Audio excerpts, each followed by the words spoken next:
12వ అధ్యాయము 20 నుండి 25 వచనాలు. ఈ రోజుతో 12వ అధ్యాయాన్ని మనం ముగించుకుందాం.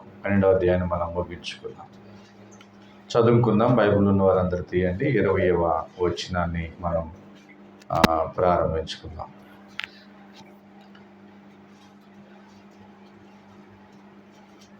తూరీయుల మీదను సీదోనీయుల మీదను అతనికి అత్యాగ్రహము కలిగినందున వరేక మనస్సుతో రాజునొద్దకు వచ్చి అంతఃపురమునకు పై విచారణకర్తయగు బ్లాస్టును తమ పక్షముగా చేసుకుని సమాధాన పడవలనని వేడుకొనిరి. ఎందుకనగా రాజు యొక్క దేశము నుండి వారి దేశమునకు గ్రాసము వచ్చుచుండెను. ఇక్కడ మనం గత వారం ధ్యానం చేసాం. హేరోదు పేతురు కోసం వెతికాడు. వెతికిన తర్వాత దొరకలేదు. ఎవరైతే కాపలా కాశారో పేతురుకున్న శిక్షని వారికి అమలు చేయండి అని చెప్పి హేరోదు అక్కడి నుంచి యోధియా నుంచి కైసరుకు వెళ్ళిపోయాడు. ఆ సమయంలో ఇక్కడ రాజుగారికి తూరీనీయుల మీద సీదోనీయుల మీద అత్యాగ్రహం అంటే ఆగ్రహం వచ్చింది, కోపం వచ్చింది. రాజుగారే వారికి గ్రాసం అంటే ఆహారాన్ని అందిస్తూ ఉన్నాడు, ఆహారం ఇస్తున్నాడు. ఒకసారిగా రాజుగారికి కోపం వచ్చి ఆహారాన్ని ఆపివేస్తున్నట్టున్నాడు. ఇప్పుడు మరి రాజుగారికి దగ్గరగా ఉండే వ్యక్తి ఎవరంటే బ్లాస్ట్. అతన్ని వీళ్ళందరూ కలుసుకుని అతని ద్వారా రాజుగారి దగ్గరికి వెళ్ళి సమాధానం పడ్డారని 20వ వచనాన్ని మనం చదువుతున్నాం. 21వ వచనం, నియమింపబడిన దినమందు హేరోదు రాజవస్త్రములు ధరించుకుని న్యాయపీఠం మీద కూర్చుండి వారి ఎదుట ఉపన్యాసము చేయగా ఒక దినం వచ్చింది. ఆ దినం అంటే అది ఒక ప్రత్యేకమైన దినం. రాజుగారు ప్రజలను ఉద్దేశించి మాట్లాడే దినం. ఆయన సింహాసనం మీద ఆసీనుడయ్యాడు. ఆయన ఉపన్యాసం చెబుతున్నాడు. రాజ్యం గురించి మాట్లాడుతూ ప్రజలతో మాట్లాడుతూ ఉన్నాడు. రాజ్య వస్త్రాలు ధరించుకున్నాడు. చాలా హోందాగా ఆయన కూర్చున్నాడు. మీరు ఒక మాట సమాధానం చెప్పాలి. ఈ భూమి మీద ప్రతి అధికారం ఎవరిస్తారు చెప్పాలి? ఎవరిస్తారు? దేవుడే ఇస్తాడు. దానికి ఆధారం మనకు బైబిలే. ఎలాగ చెప్పగలమంటే యేసుక్రీస్తుని రాజు అంటాడు, నిన్ను శిక్షించుటకు రక్షించుటకు నేను సమర్థుణ్ణి, నాకు ఆ హక్కు ఉంది. నువ్వు మాట్లాడుతులా ఏదో ఒక సమాధానం చెప్పు అని అంటే యేసుక్రీస్తు వారు అంటాడు, నా తండ్రి నీకు ఇచ్చాడు కానీ లేకపోతే నీకెక్కడిది అధికారం అంటాడు. ఈ అధికారం ఎవరిచ్చారు? నా తండ్రి ఇచ్చాడు, దేవుడు ఇచ్చాడు నీకు. కాబట్టి భూమి మీద ప్రతి అధికారానికి మనం లోబడాలి. అధికారులకు మనం తల వంచాలి, విధేయతగా పనిచేయాలి. ఆ అధికారం నిన్ను ఆరాధించడానికి ఇబ్బంది పెడితే మటుకి దాన్ని పక్కన పెట్టాలి. అర్థమైతే బాగుంది మీ అందరికీ. హల్లెలూయా. భూమి మీద ఉన్న ప్రతి అధికారానికి మనం లోబడాలి. మన పై ఆఫీసర్కి మనం చెప్పిన మాట వినాలి. ఆ అధికారి నిన్ను ఆరాధించుకునే దేవుని విషయంలో, నువ్వు ప్రార్థన విషయంలో నిన్ను ఆటంకపరిస్తే అధికారాన్ని పక్కన పెట్టాలి. దానియేలు రాజ్యంలో ఒక అధికారంలో ఉన్నాడు. కానీ దానియేలు 3 సార్లు దినానికి ఇంటికి వెళ్ళి ప్రార్థన చేసుకుంటాడు. మేడగది మీదకి వెళ్ళి ఆ మేడగది మీద ఉన్న కిటికీ దగ్గర మోకరించి ఆ కిటికీ తలుపులు తీస్తే యెరూషలేము ఆ వైపు ఉంటుంది. ఆ యెరూషలేము ఇటువైపు ఉందని, దేవుని సన్నిధి అని, దేవుని పట్టణం అని దాని వైపు చూస్తూ చేతులెత్తి ప్రార్థన చేయటం దానియేలుకి అలవాటు. రోజుకు 3 సార్లు అలాగా ప్రార్థన చేస్తాడు. ఉద్యోగంలో ఉన్నప్పటికీ ఆ సమయానికి, అతను నిర్ణయించుకున్న సమయానికి వెళ్ళి ప్రార్థన చేసుకుంటూ ఉంటాడు. ఆ సమయంలో వీళ్ళందరూ చూసి కొందరు దానియేలు మీద పగబట్టి ఇతను ప్రార్థన చేయకుండా ఆటంకపరచాలి అని చెప్పి రాజ్యంలో ఒక శాసనాన్ని తీసుకొస్తారు. రాజా, ఇతను నీ యొక్క ప్రతిమను, ఒక మంచి బొమ్మను మేము తయారు చేసి ఇక్కడ పెట్టి దానికి మాత్రమే మ్రొక్కాలి, దానికి మాత్రమే దండం పెట్టాలని మేము శాసనం రాసి నీ ద్వారా దాని మీద ముద్రేపిస్తే రాజ్యంలో అందరూ ఆ పని చేస్తున్నారు, కానీ ఒక దానియేలు మటుకు చేయట్లేదు రాజా. దానియేలు యథావిధిగానే వెళ్ళి ఆయన ప్రార్థన చేసుకుంటున్నాడు.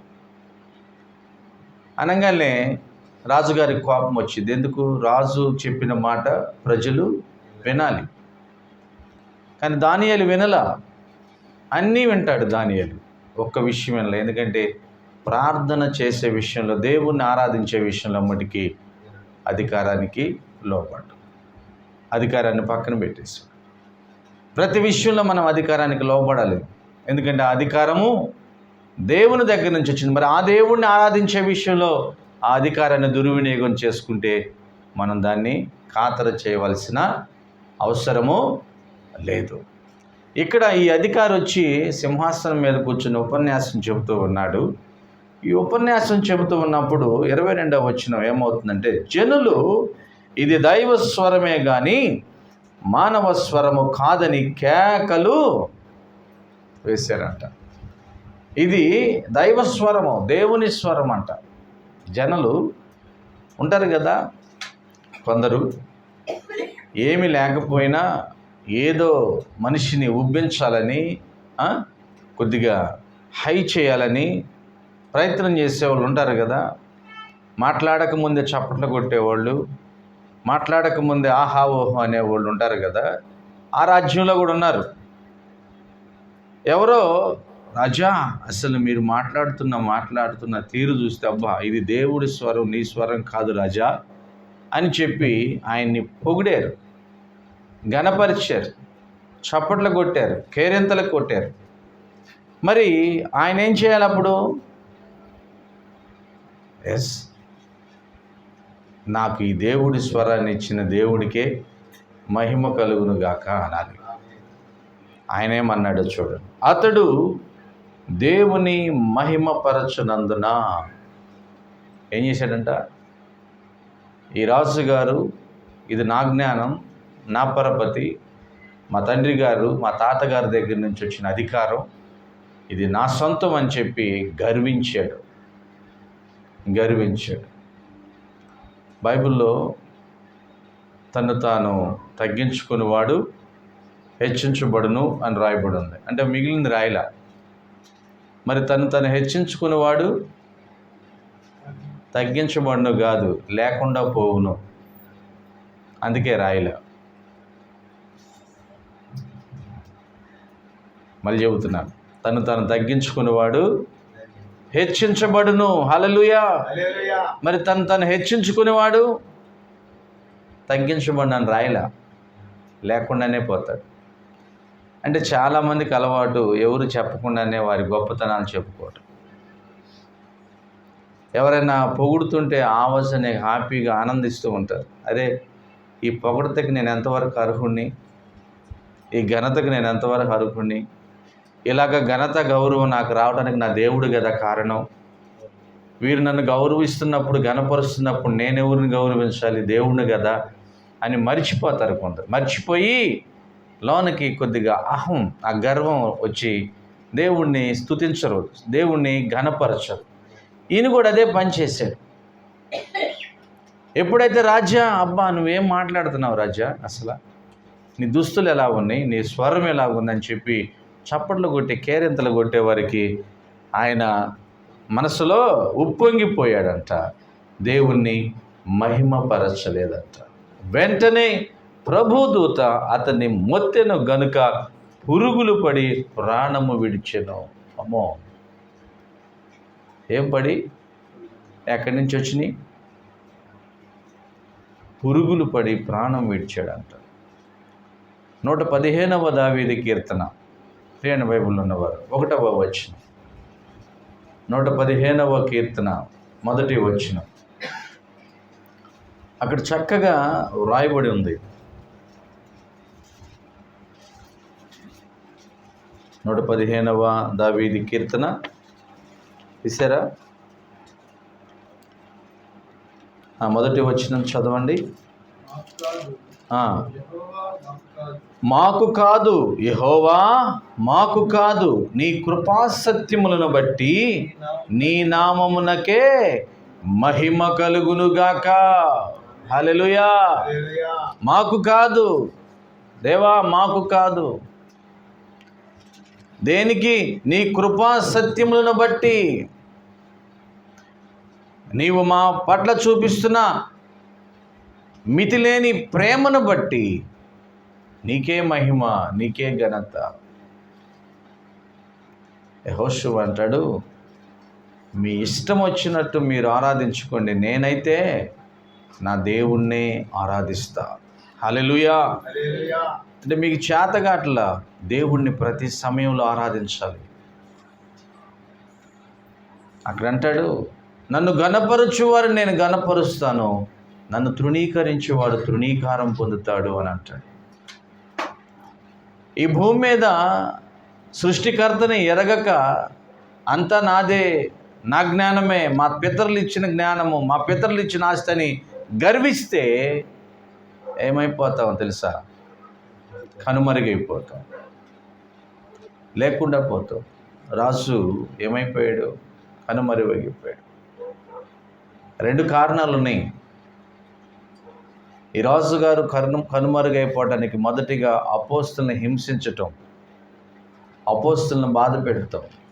ఈ అపోస్తులను బాధ పెడుతున్నారని జనులు రాజుగారిని డబ్బా కొట్టేసారు. రాజుగారికి, అబ్బా రాజుగారు, అయ్యగా రాజుగారు, మీరు అసలు అది ఇది అన్నారు. ఏమీ ఆలోచించలేకపోయాడు పాపం. అయ్యో, నేను అసలు దేవుని సేవకుల్ని ఇబ్బంది పెట్టాను, యాకోబుని చంపించాను, పేతురునైతే లోనేసి చంపాలనుకున్నాను, సెరసాల్లో వేసి, ఇది ఈరోజు నాకు ఈ ఘనత వచ్చింది, ఇప్పుడన్నా కాపాడుకుందామా లేదా అని ఆలోచించకుండా గర్వించాడు. ఏమైపోయాడంట చెప్పాలి? పురుగులు పడి ప్రాణం విడిచాడంట. పురుగులు పడి, సింహాసనం మీదే పురుగులు పడి ప్రాణం విడిచాడు. మీ అందరికీ తెలిసిన స్టోరీ. నాబాలు అనే ఒక వ్యక్తి ఉన్నాడు. నాబాలు అనే వ్యక్తి భలే ఆస్తిపరుడు. దావీదు గారు సౌలు నుంచి తప్పించుకుని అడవిలో ఉంటున్నాడు, కొండల్లో ఉంటున్నాడు. దావీదు గారి దగ్గరికి అప్పులు పాలైపోయిన వాళ్ళు, అవమానాలు పొందిన వారు ఇంచుమించు 400 మంది ఆయన దగ్గరికి చేరారు. ఈయనే ప్రాణభయంతో ప్రాణాన్ని గుప్పిట్లో పెట్టుకుని కుటుంబంగా వెళ్ళిపోతే ఈయన దగ్గరికి ఎవరు వెళ్ళారు? సంతోషంగా ఉండేవాళ్ళు కాదు, అప్పులు పాలైన వాళ్ళు, అవమానాలతో ఉన్నవారు ఆయన దగ్గరికి వెళ్ళారు. సరేలే రండి, అందరం కలిసి ఉందామని చెప్పి అందరూ అరణ్యంలో నివాసం చేస్తున్నారు. ఈ నాబాలు యొక్క గొర్రెలు ఆ అడవిలో ఉన్నప్పుడు వారి కాపురులకు వీళ్ళు సహాయం చేశారు, వారి సంపదకు వీళ్ళు సహాయం చేశారు. సహాయం చేసినందుకు కృతజ్ఞతగా ఆ పనివారికి చెప్పారు, మాకు ఆహారాన్ని పంపించండి, మీ యజమానికి తెలియచేసి మాకు ఆహారాన్ని అందించండి, మేము మీకు ఉపకారం చేసాం, మేము మీ సంపదను అంటే ఆ గొర్రెలు కాపలా కాసాం, రాత్రులు పగలు, తోడేళ్ళ నుంచి, పులుల నుంచి, సింహాల నుంచి కాపాడాం, కాబట్టి మీరు మాకు సహాయం చేయండి, మేము కొద్దిగా ఆకలితో ఉన్నాం అని దావీదు తన దగ్గర ఉన్న వారిని దూతలుగా నాబాలు దగ్గరికి పంపిస్తే, నాబాలు దగ్గరికి వచ్చి ఒక వ్యక్తి అంటాడు, అయ్యా ఇలాగా దావీదు గారు పంపించారు మరి ఆహారం కోసం అని అంటే, ఎవడు దావీదు అంటాడు. దావీదెవడు, సౌలెవడు అని గర్విస్తాడు, కోపంతో మండిపడతాడు. నాబాలు ఈ విషయాన్ని తీసుకెళ్ళి దావీదుకి పనివాడు చెబితే, దావీదు యుద్ధం ఇంకా నాబాలు యొక్క వంశంలో ఒక పురుషుడు కూడా ఉండటానికి లేదని ఆయుధాలు తీసుకుని సిద్ధపడి బయలుదేరతారు. ఇంతలో నాబాలు యొక్క భార్య ఈ సమాచారాన్ని తెలుసుకుని ఆహారం, మరి వేపిన గోధుమలు, ద్రాక్ష గుత్తులు అడలు, నూనె కొంత అంత ఆహార వస్తువులన్నీ తీసుకుని ముందుగానే పసిగట్టి ఎదురొచ్చి దావీదు గారికి ప్రాధేయపడి బ్రతిములాడయ్యా అందించు, మా యజమానికి మీ గురించి తెలియదు, మూర్ఖంగా ప్రవర్తించాడు, దయతో అందించయ్యా, మంచిదని చెప్పి తను శాంతించుకుని ఆగిపోయి ఆహారం తీసుకుంటాడు. ఈ విషయాన్ని వెళ్ళి నాబాలుకి చెబుదాం అనుకుంటుంది రాత్రి. ఆ రాత్రి నాబాలు ఏం చేస్తాడంటే, రాజుగారు వలె రాజుల యొక్క విందుని సిద్ధపరచుకుని తిని త్రాగుతూ ఆనందిస్తూ ఉంటాడు. సరే ఇప్పుడు తాగుండప్పుడు ఎందుకులే, పొద్దున్నే చెబుదాం అనుకుని పొద్దున్నే చెప్పింది. మొత్తు దిగిపోయిన తర్వాత దావీదు ఎటువంటి వాడో నాబాలుకి ఎప్పుడైతే తన భార్య చెప్పిందో బిగుసుకుపోతాడంట, గుండె బిగుసుకుపోయిందంట, భయముతో బిగుసుకుపోయి 10 రోజుల తర్వాత చనిపోతాడు. వాక్యం ఇచ్చిన ప్రియ దేవుని బిడ్డలారా, మన జీవితంలో ఇప్పుడు ఉన్నవన్నీ నీవి కాదు, నీకు దేవుడిచ్చిన దానం అది. హల్లెలూయా. ఆరోగ్యం ఇస్తేనే పని చేసుకోగలం, తెలివితేటలు జ్ఞానం ఇస్తేనే దాన్ని నిలుపుకోగలం. ఆరోగ్యము తెలివితేటలు ఉంది కాబట్టి నీకు సంపద ఈరోజు ఉంది. ఆ సంపద నాది అనే దేవుణ్ణి గౌరవించకుండా నీ ఇష్టానుసారంగా ఉంటే అవి ఉండదు, నీవు కనపడవు. దేవుణ్ణి మహిమపరచాలి దేవుడు మనకిచ్చిన ప్రతి విషయంలో. హల్లెలూయా. ఒక భక్తుడు చాలామంది దీని గురించి చాలా పాటలు రాశారు. నాకంటూ లోకన ఏదీ లేదయ్యా, ఏదైనా ఉన్నదంటే నీవిచ్చినదే ప్రభువా. ఎస్, ఏదీ లేదు. ఈ లోకం మీదకి మనం యాత్రికులుగా వచ్చాం, ప్రయాణం అయిన తర్వాత మళ్ళీ వెళ్ళిపోతాం. ప్రయాణంలో ఉన్నాం మనం, ఈ ప్రయాణం ముగించుకుంటాం. మనదేమి లేదు ఇక్కడ. ఆయన వస్తే ఆయన ఇచ్చే రాజ్యంలో మనకు సంపద ఉంటుంది. హల్లెలూయా. అప్పటి వరకు మనం యాత్రికులమే, ప్రయాణికులమే. ఇప్పుడు మనకి ఇచ్చేదంతా దేవుడిచ్చింది, ఆయన ఇచ్చిన దానం. కాబట్టి మనం ఆయన్ని ఘనపరిచే వారిగా ఉండాలి. ఆమేన్. అందరం చెబుదాం హల్లెలూయా, హల్లెలూయా. తర్వాత వచనం చదవండి, 24వ వచనం. దేవుని వాక్యము ప్రబలమై వ్యాపిస్తూ ఉందంట. ఇక ఏమైంది? అడ్డుగా ఉన్న రాజుగారు చనిపోయాడు. ఇప్పుడు దేవుని వాక్యానికి ఏమాత్రం ఆటంకం లేదు. అపోస్తలులకి చక్కగా దేవుని వాక్యాన్ని ప్రకటిస్తున్నాడు, సువార్త ప్రకటిస్తున్నాడు. అది ప్రబలుతూ ఉంది, శిష్యుల సంఖ్య విస్తరిస్తూ ఉంది. చూడండి, మొదటి కొలస్సీలు రాసిన పత్రిక 1వ అధ్యాయం 6వ వచనంలో, కొలస్సీలకు 1:6, ఈ సువార్త సర్వలోకములో ఫలించుచు వ్యాపించుచున్నట్లుగా మీరు దేవుని కృపని గూర్చి విని సత్యముగా గ్రహించిన నాటి నుండి మీలో సైతము ఫలించుచు వ్యాపించుచున్నది. దేవుని వాక్యం ఫలిస్తూ ఆ ఫలింపును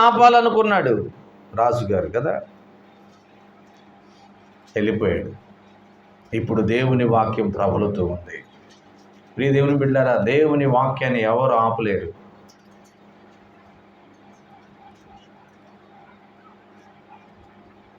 పౌలుగా మారక ముందు సౌలుతో దేవుడు ఏమన్నాడో తెలుసా? నేను చాలాసార్లు ఈ మాటను మీకు జ్ఞాపకం చేశాను. సౌలా, మునుకోలకు ఎదురు తన్నుతున్నావేంటి అని అంటాడు. మునుకోలకు ఎదురు తన్నుతున్నావేంటి అంటున్నాడు. మునుకోలు అంటే మునుముక్కు. ముక్కుకి సూదికి ఎదురు గుచ్చుకుంటే ఎవరికి నష్టం? పొలుగుకి ముక్కుండేకెళ్ళి ఎదురు గుద్దుకుంటే ఎవరికి నష్టం? పొలుగుకి నష్టమా? ముక్కుకి నష్టమా? పొదునుకు నష్టమా? కాదు, గుద్దుకునే వాళ్ళకి నష్టం. దేవుడు ఆ మాట అన్నాడు సౌలుతో. ఎందుకు ఆవాజాన్ని ఎంత గుద్దుకుంటే అంత నువ్వే పాడైపోతావు. దేవుని వాక్యాన్ని ఆపాలని అక్కడ చాలా ప్రయత్నాలు చేశారు. ఎవరు పోయారు? నష్టపోయారు వాళ్ళే. దేవుని వాక్యము 2 అంచులు కలిగిన ఖడ్గం అది. హల్లెలూయా. దాన్ని ఆపటము ఎవరి తరము కాదు. ఇప్పుడు కూడా చాలామంది ఆపాలనుకుంటున్నారు. ఎవరి తరము కాదు. నువ్వు ఆపే కొంది ప్రబలుతూ ఉంటుంది. ఆమేన్. హల్లెలూయా. నిర్గమకాండం 1వ అధ్యాయంలో ఉంటుంది. వారు శ్రమను అనుభవిస్తున్న కొలది వాళ్ళు ఇంకా విస్తరించారంట ఇశ్రాయేలు ప్రజలు. హల్లెలూయా. ఐగుప్తులు ఇశ్రాయేలు ప్రజల్ని శ్రమ పెడుతుంటే శ్రమకి అణిగిపోవాలి, కానీ శ్రమ పడే కొంది ఏం చేశారు? వాళ్ళు విస్తరించారు. ఇదేంద్ర బాబు, వీళ్ళు కష్టపడితే సన్నగిల్లిపోవాలి కానీ ఇంకా బలపడుతున్నారు ఏంది? పని చేయాలి ఆయనకి. హేరోదుకి ఏం పని చేయాల. వీళ్ళేంది విస్తరిస్తున్నారు, ఇక లాభం లేదు, వీళ్ళ పిల్లలందరం చంపేద్దాం అనుకున్నాడు. వాక్యం ఇచ్చిన ప్రియ దేవుని బిడ్డ, దేవుని వాక్యం, దేవుని నీతి, దేవుని యథార్థతను మనం బయటకు తీసుకొస్తున్నప్పుడు ఆటంకాలు వస్తాయి, అభ్యంతరాలు వస్తాయి. వచ్చినప్పుడు మనం డేలా పడిపోకూడదు. వచ్చినప్పుడే దాన్ని ఇంకా రేపుకుంటూ ముందుకు తీసుకెళ్ళాలి. ఆమేన్. దేవుడు తన కార్యాన్ని తను చేస్తున్నాడు. అప్పుడు వాళ్ళు ఇక అడ్డం పోయింది. దేవుని వాక్యాన్ని చాలా ఉన్నతంగా ప్రకటించారంట. ఆ తర్వాత ఏమైంది? బర్నబాయు సౌలును తమ పరిచర్య నెరవేర్చిన తరువాత మార్కు అను మారు పేరు గల యోహాను వెంట పెట్టుకుని యెరూషలేము నుండి తిరిగి వచ్చేశారు. వాళ్ళ పరిచర్య ముగించారు. యెరూషలేములో అనుకున్న పని చేయగలిగారు. హల్లెలూయా.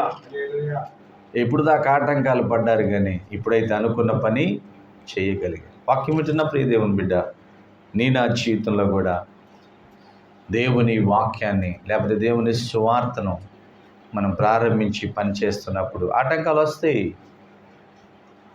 మన ఇంట్లోనే వస్తాయి, రక్త సంబంధికుల్లోనే వస్తాయి. అలాగని మనం ఆగకూడదు, ముందుకు సాగాలి. దేవుడే అడ్డంకులను తొలగిస్తాడు. మనకి అన్నీ ఇచ్చిన దేవుణ్ణి మనం గౌరవించాలి. మన పని ముగించుకున్న తర్వాత మరొక ప్రాంతానికి మనం తరలి వెళుతూ ఉండాలి. ఆమేన్. ఇటు కృప ప్రభువైన యేసుక్రీస్తు వారు మనందరికీ కలుగు చేయనుగాక. ఆమేన్.